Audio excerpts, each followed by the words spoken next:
Many people believe that underfloor heating and timber floor finishes do not work well together.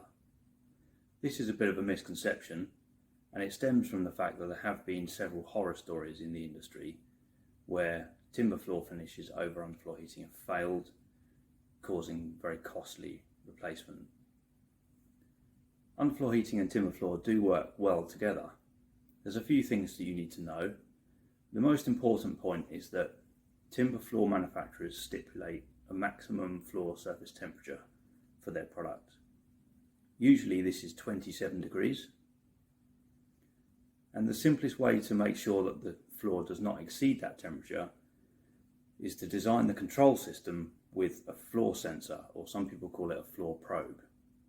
The probe is built within the floor construction and wired back to the control system, and its purpose is to act as a high limit safety cutout, so that should the floor ever exceed the safe temperature, the underfloor heating is cut and the floor is kept within its safe limit. There is some science behind this.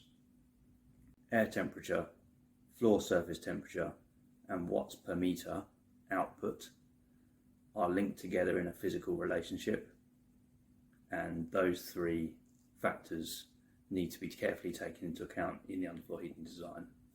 WMS are very used to working with this and achieving great outcomes. Feel free to reach out if you've got any further questions.